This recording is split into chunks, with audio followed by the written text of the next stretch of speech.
Hey everyone, I'm gonna take a few minutes in this video to talk about the idea of cancel culture.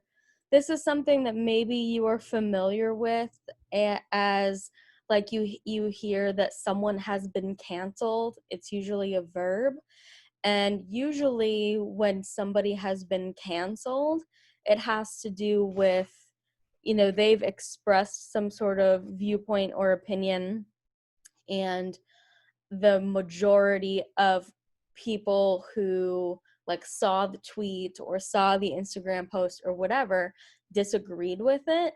And so they created this like boycott almost of that person. Like I said, it's usually a celebrity or some high profile person. And then that sends the message that we can't express our views because we'll just get canceled. So that's ultimately the concern with cancel culture, and it's a totally valid concern. But in this video, I just want to take a few minutes to unpack the nuances of this and make sure we understand the difference between cancel culture and censorship. So again, cancel culture. So before we had this phrase cancel culture, we often used the phrase political correctness as a pejorative term. So in topics like using inclusive language or not using language that offends, the critique was political correctness, like, oh, that's just PC. And the critique of political correctness was the same: censorship, right? We're being told what to say and how to say it. And these are legitimate issues, but they're not quite the same as censorship. So in terms of how this relates to public speaking, in one of the previous videos, we talked about the difference between speech that's legal and speech that is ethical. And this is exactly where that blurriness comes into play. So you as a speaker have to think about your code of ethics, and you have to think about the consequences for your speech. So in one of the other videos, I we were talking about how speech is powerful, and speech can do all of these amazing and good things, but speech can also harm. And when it comes down to it, you can you can express whatever viewpoint you have. That is your constitutional right, but you have to recognize that there are consequences to your speech. So the phrase is like, freedom doesn't come without responsibility, right? So your particular ethics may not be totally in line with, let's say, the progressive ethics of, the way society is changing, but you have to understand that there will be consequences to your speech. And it's the same on the other end of the spectrum as well. So folks who are maybe super left wing, and they can easily offend people who are in rural areas of the country, can easily offend people who don't have a college degree, right? It goes both ways. And I want to make that super clear, that anyone can be canceled. Anyone can be offended. Like, being offended is a universal thing. And while we may be in a time in our country right now where there's really an intense tug of war in terms of who is being offended and who is being canceled, the point is your speech has consequences. And you have to think about how to use your speech responsibly. So is canceling the same thing as censorship? No. So this is actually a pretty clear-cut answer in a topic that's not that clear-cut. Censorship is the government telling you what to say or what not to say. So cancel culture really has to do with people, right? Audiences who are seeing a tweet or an Instagram post or whatever, and the audience is acting like a mob, I would say, and they are pushing for people to boycott or withdraw support or whatever. That is very different from the government canceling someone. And if the government cancels someone, that's fascism, right? So we want to be very careful with claims of censorship, because if it's people canceling other people, I mean, that's annoying. And I get it. Like, cancel culture can be very, very annoying, but it is not the same as censorship. And political correctness is not the same thing as censorship, because at the end of the day, nobody is going to arrest you for not using like inclusive language or not using someone's correct pronouns. Now, my personal ethics is use someone's pronouns, but you're not going to get arrested for not doing so.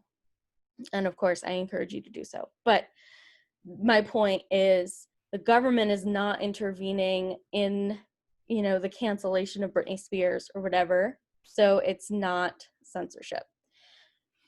Government censorship is a danger, though, and that's a topic for a different class.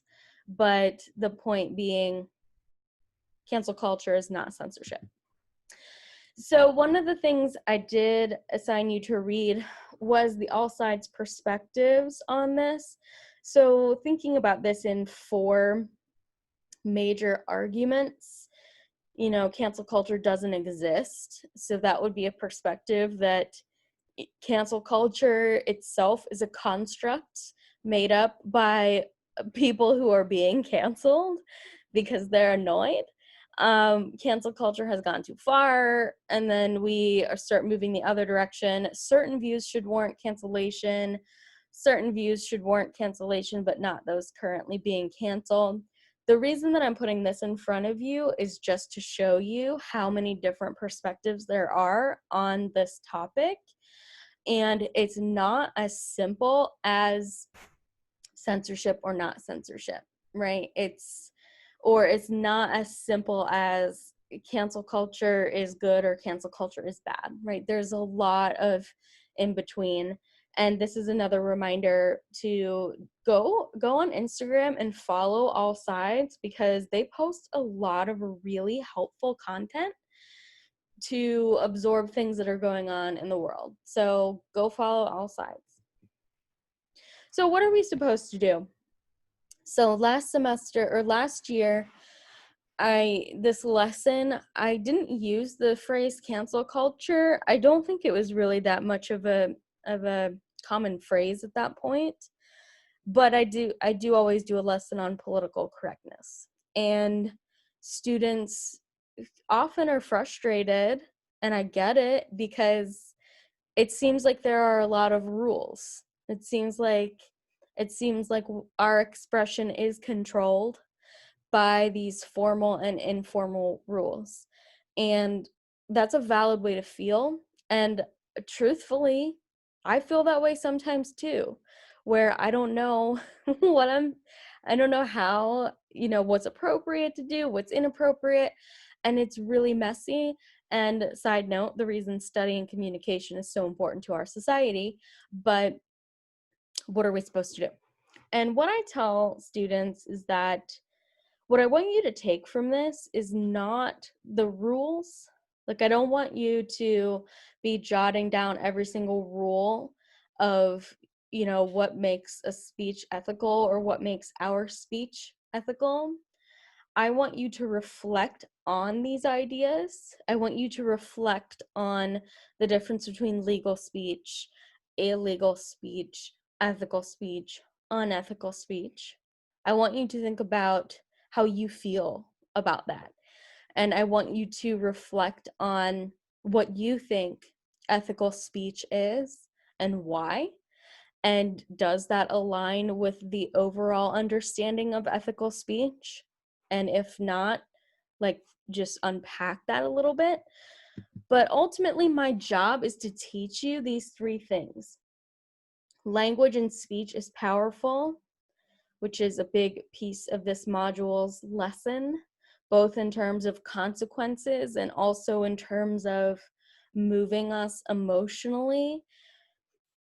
Language evolves as culture evolves, so the rules are going to constantly change, and something that may have been canceled in 2020, would have never been canceled in 1958. And I mean, that's just because we're evolving as a society.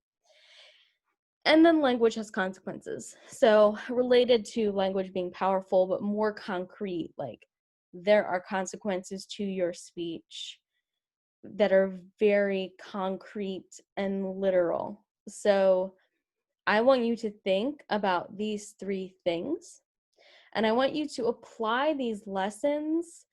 Number one, to public speaking, sure, but in your everyday lives as well.